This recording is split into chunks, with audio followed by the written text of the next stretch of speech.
As the world today has seen so many economic systems from socialism, communism, and capitalism, it is necessary at this time to understand their pros and cons from the economic perspective and analyze the alternate theory on PROUT given by Shri P.R. Sarkar.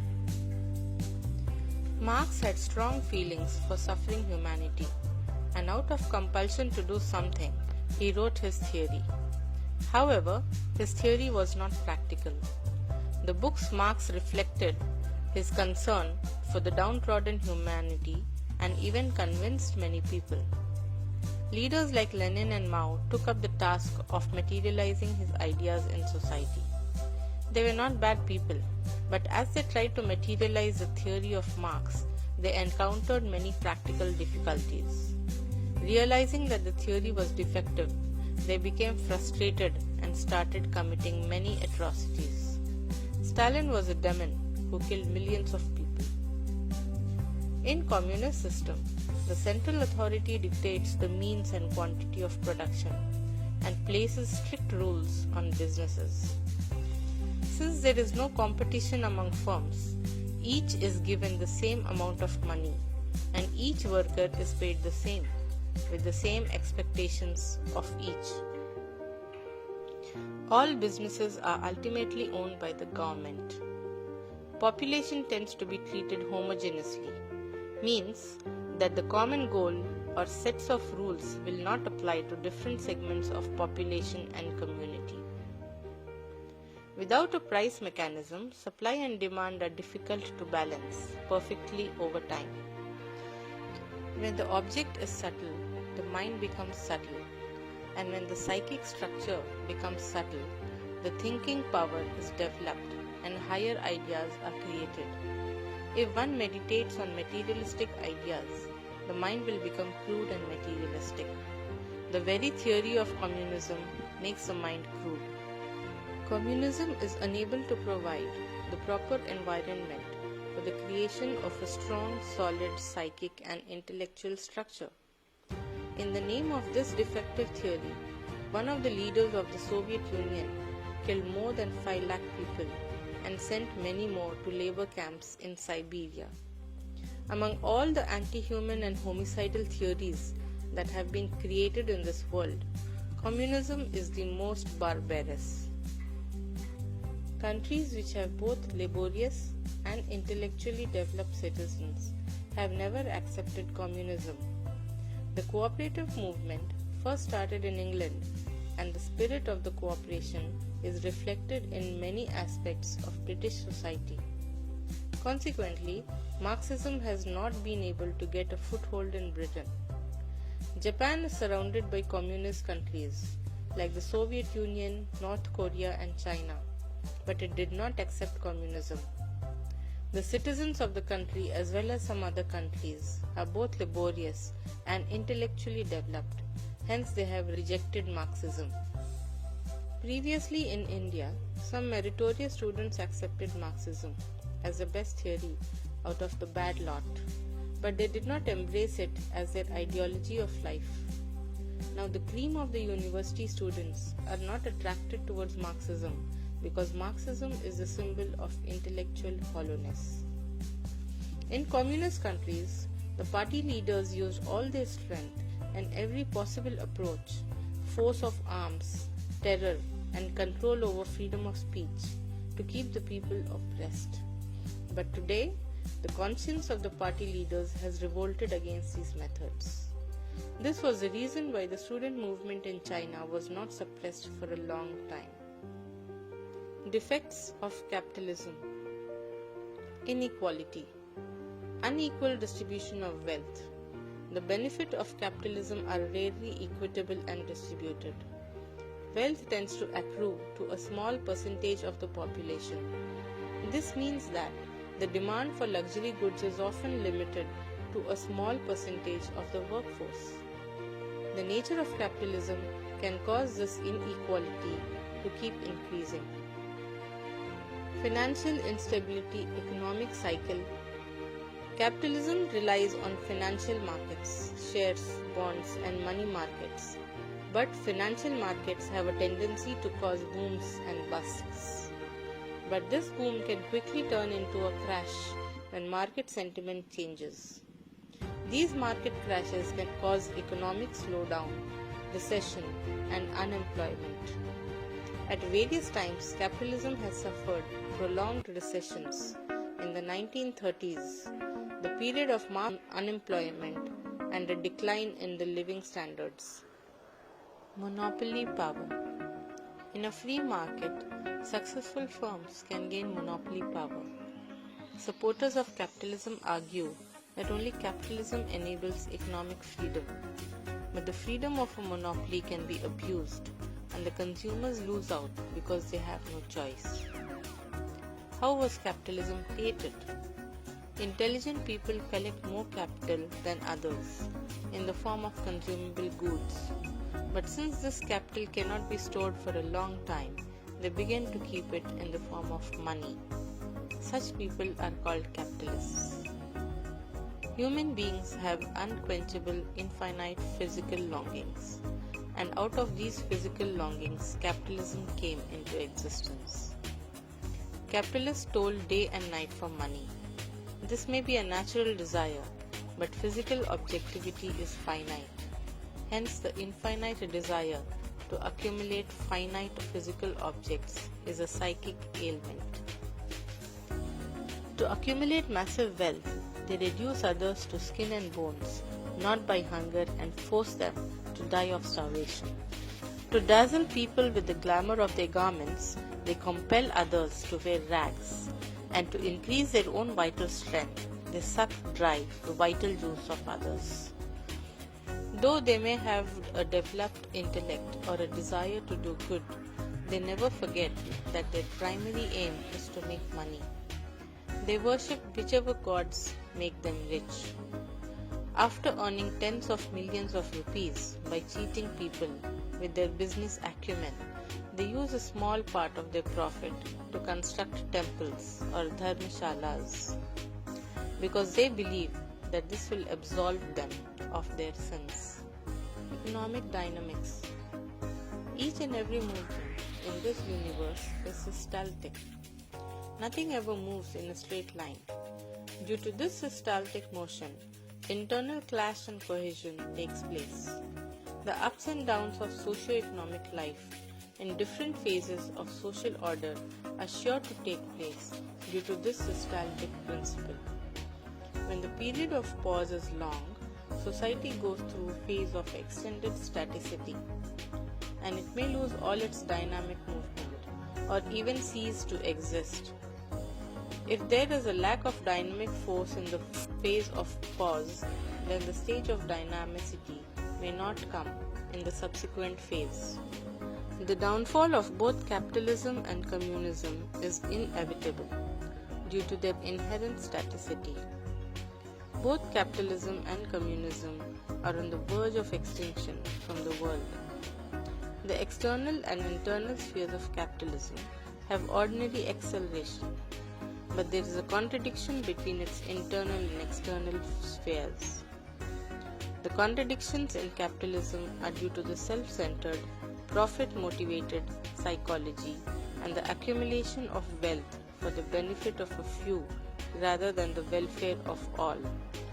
Hence, capitalism is not congenial to the integrated growth of human progress. A day is therefore sure to come when capitalism will burst like a firecracker. Marxism too is a transitory phenomenon. In the external sphere of Marxism, there is only ordinary acceleration, and in the internal sphere, there is staticity. The result is negative dynamicity. That is why Marxism can never be a success either. The panacea. PROUT is a panacea for the integrated progress of human society. It aims to bring about equilibrium and equipoise in all aspects of socio-economic life through total restructuring economics. We are near the last stage of the Vaishya era. If an impact is created, it will help the suffering humanity. It is the most opportune moment for creating an all-round evolution. This is a new sub-theory under PROUTist theory and may be called Gati Vigyana, the science of dynamics in PROUT. Some specialities of PROUT's economic system. Guaranteed minimum requirements. PROUT's economic system guarantees the minimum requirements of life, that is food, clothing, accommodation, medical treatment and education, to each and every person. Once the minimum requirements have been guaranteed, the surplus wealth is to be distributed among the people with special qualities and skills such as physicians, engineers and scientists, because such people play an important role in the collective development of society. The quantum of minimum requirements should be progressively increased so that the standard of living of the common people is always increasing. The concept of equal distribution is a utopian idea.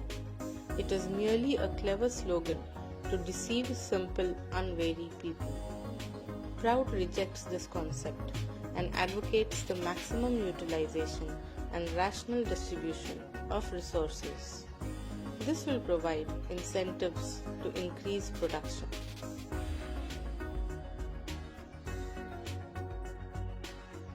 Increasing purchasing capacity. To effectively implement this, increasing the purchasing capacity of each individual is the controlling factor in a PROUTist economy. The purchasing capacity of common people in many undeveloped, developing and developed countries has been neglected. Hence, the economic systems of these countries are breaking down and creating a worldwide crisis. The first thing that must be done to increase the purchasing capacity of the common people is to maximize the production of essential commodities, not the production of luxury goods. This will restore parity between production and consumption and ensure that the minimum requirements are supplied to all. The cooperative system. According to PROUT, the cooperative system is the best system for the production and distribution of commodities. Cooperatives run by moralists will safeguard people against different forms of economic exploitation. Agents or intermediaries will have no scope to interfere in the cooperative system.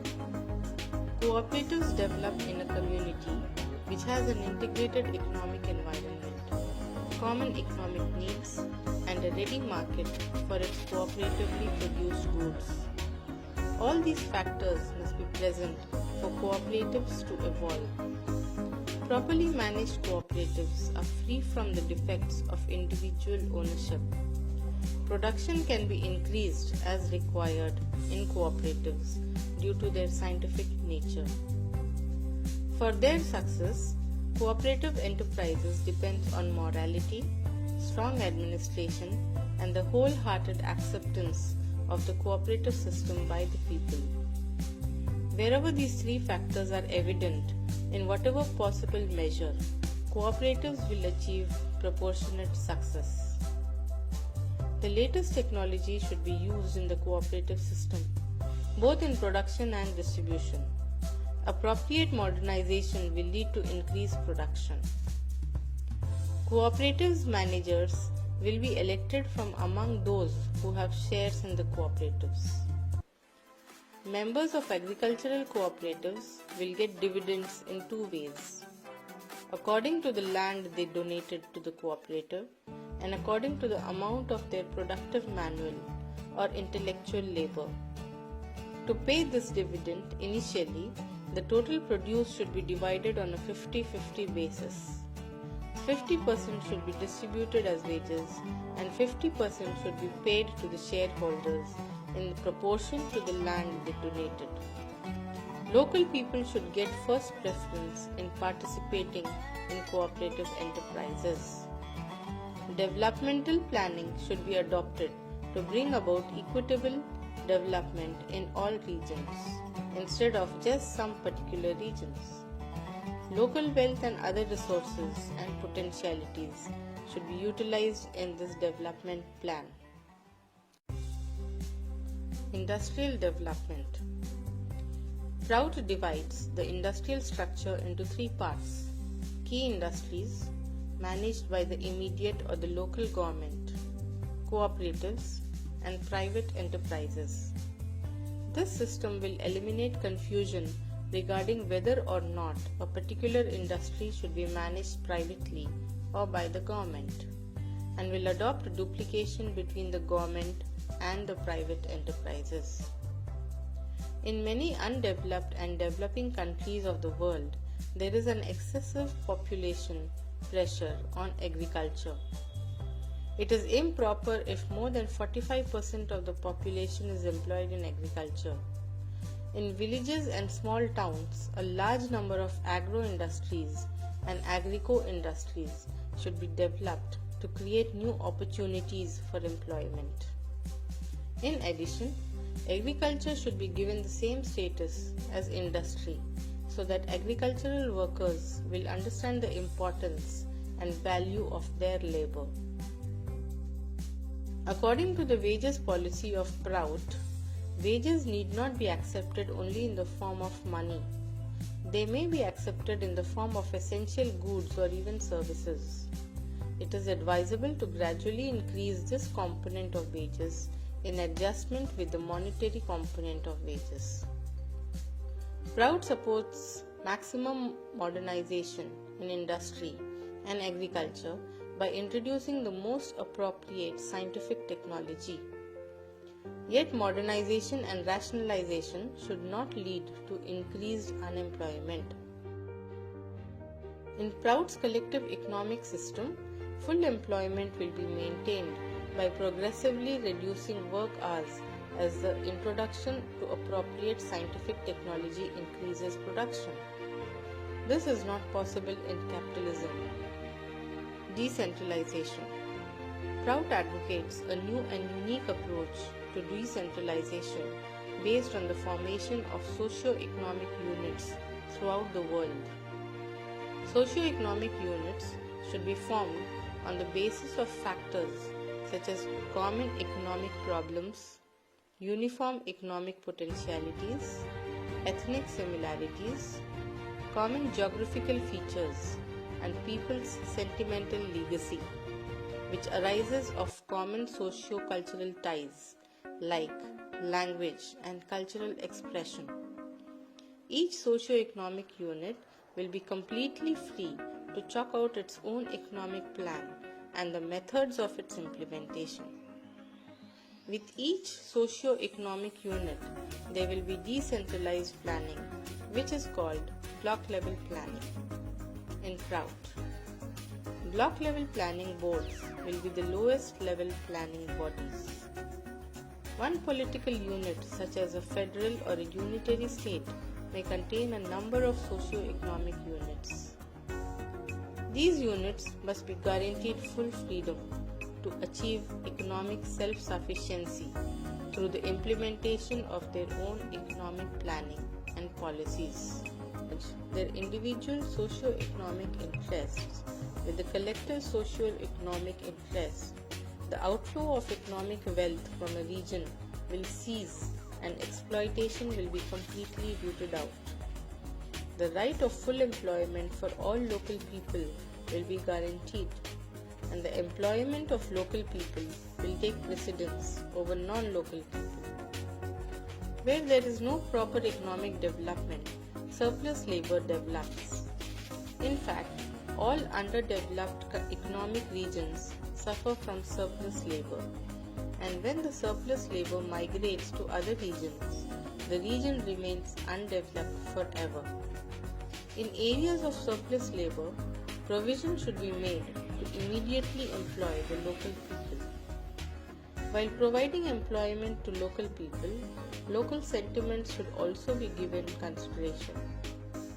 Maximum agro-industries and agrico-industries should be established on the basis of socio-economic potential of the region, and various other types of industries should be established according to the collective needs. This approach will create enormous opportunities for new development. Through such an employment policy, increasing the standard of living of local people will be possible. In a decentralized socio-economic system, the modernization of industry and agriculture can be easily introduced, and the goods that are produced will be readily available in the market. As each socio-economic unit develops its economic potential, per capita income disparities among different regions will decline, and the economic position of undeveloped regions can be raised to that of developed regions. When every region becomes economically self-reliant, the whole country will rapidly achieve economic self-sufficiency. Economic prosperity will be enjoyed by each and every person. Developmental planning. PROUT's decentralized economy follows a specific guiding principle. That is, effective economic planning should be based on 4 fundamental factors: the cost of production, productivity, purchasing capacity, and collective necessity. Other related factors include natural resource, geographic features, climate, river systems, transportation, industrial potentialities, cultural heritage, and social conditions. Centralized planning has totally failed in all countries of the world. In PROUT system of decentralized planning, there should be one coordinated plan for the whole socio-economic unit on the basis of block-level planning. In addition, there should be proper block-level planning throughout the socio-economic unit. Thus, the seed of economic centralization will be destroyed. Trade and commerce. PROUT also has its own specialities in the field of trade, commerce, taxation and banking. The distribution of essential commodities will have to be done entirely through consumer cooperative, not through the government, businessmen or different level of middlemen. This will not leave any scope for manipulation by profiteers. As far as possible, barter system should be basis for trading among self-sufficient socio-economic units. Essential commodities will have to be entirely tax-free. There will be no income tax. Instead, taxes should be levied at the starting point of production. The banking system will have to be managed by cooperatives. The central or federal bank will be controlled by the immediate or local government. The maxim of PROUT's productive economy is: increase the purchasing capacity of the common people above all. If this maxim is followed in practice, it will be easy to control the prices of commodities through the cooperative system and economic decentralization. Why cooperatives have failed earlier? Many people raise questions regarding cooperatives because in most countries the cooperative system have failed. On the basis of examples to date, it is not appropriate to criticize the cooperative system.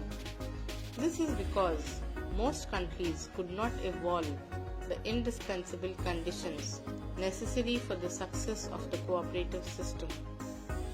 Cooperatives depend on 3 main factors for their success: morality, strong supervision, and the wholehearted acceptance of the masses.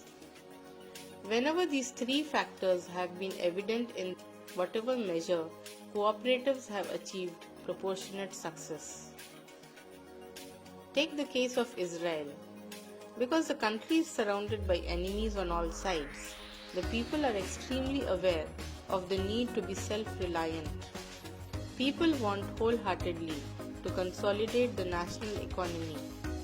Thus, they have converted arid deserts into productive agricultural land through cooperative system.